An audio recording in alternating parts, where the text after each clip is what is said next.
Good morning all of you.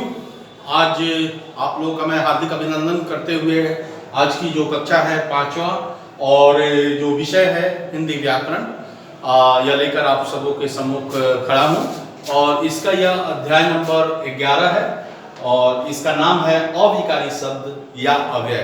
अविकारी शब्द या अव्यय को हम जानेंगे और इसकी परिभाषाओं को सबसे पहले हम देखेंगे कि अविकारी शब्द या अव्यय क्या होते हैं हम। लेकिन इसके पहले ये हम समझ लें कि अविकारी या अव्यय शब्द दोनों एक हैं, दोनों का रूप एक है, वह अव्यय कहा जाए या अविकारी शब्द कहा जाए।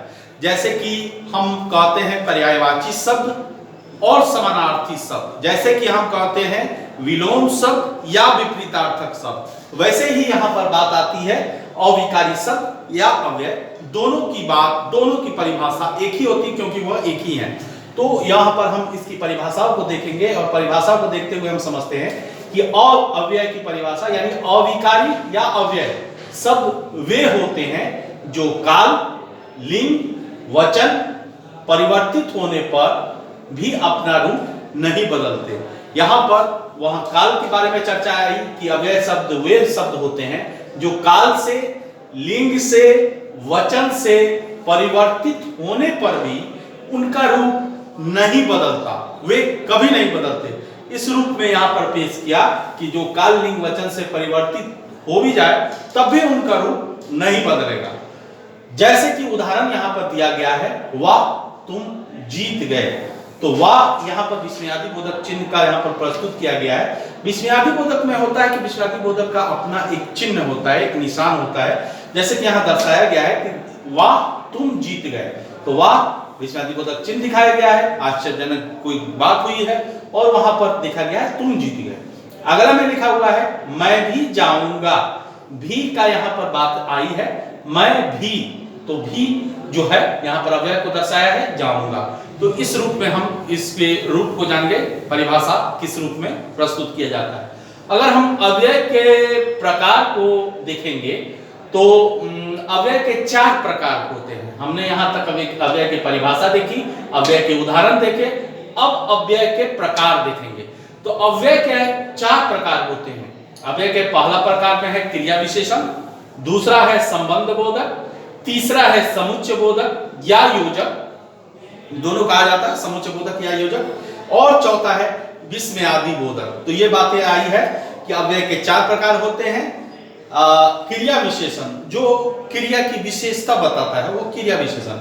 संबंध बोधक जो है वह संज्ञा सर्वनाम के जो संबंध बताता है वह संबंध बोधक में आता है। अब आता है समुच्चय बोधक या योजक, यह एक दूसरे को जोड़ता है, दोनों के संबंधों को जो जोड़ता है वह समुच्चय बोधक या योजक कहलाता है। और विस्मयादि बोधक क्या होता है, जो आश्चर्य, सुख, हर्ष, घृणा आदि की भावना को जो प्रकट करता है, यह विस्मयादि बोधक होता है। और विस्मय का सूचक का कुछ चिन्ह भी लगता है, जैसे विस्मय सूचक का चिन्ह हो गया, विस्मय सूचक चिन्ह अगर हम यहाँ पर देखें तो चिन्ह यहाँ पर प्रस्तुत किया जाता है इस रूप में, ये इसका चिन्ह है या इस रूप में पेश किया जाता है, इसको इस चिन्ह के द्वारा हम जान सकते हैं। तो यहाँ पर हम बातें की क्रिया विशेषण के संबंध में, तो इसका अगर हम उदाहरण देखेंगे तो वह रात भर पढ़ता रहा, उदाहरण में आएगा क्रिया विशेषण का रात भर, वह रात भर पढ़ता रहा, तो यहाँ क्रिया विशेषण है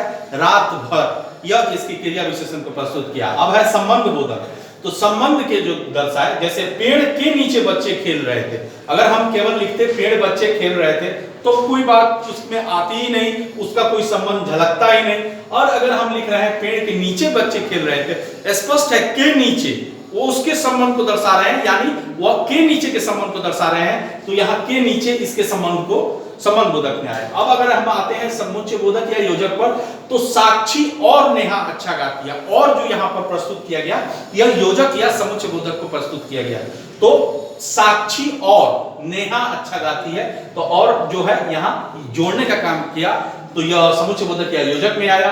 अब है विस्मयादि बोधक, तो विस्मयादि बोधक में जैसे कोई हर्ष, शोक, घृणा का भाव आया, जैसे यहाँ पर सावधान, आगे तीव्र मोड़ है, तो यहाँ पर सावधान करके निशान दिया गया और आगे तीव्र मोड़ है, एक यहाँ पर चिन्ह दिया गया विस्मय द्विबोधक का। इस रूप में हम इसको जान गए कि यह विस्मयादि बोधक है। तो इस रूप से हम इसके उदाहरण को और परिभाषाओं को और इसके प्रकार को हम समझ लिए, और विस्मय सूचक चिन्ह जो होता है ये कैसे होता है हमने देख लिया। तो इस रूप से हम अव्यय या अविकारी शब्द को हम पहचान सकते हैं, जान सकते हैं और उस को पेश कर सकते हैं। तो आज का अध्याय यहाँ समाप्त होता है।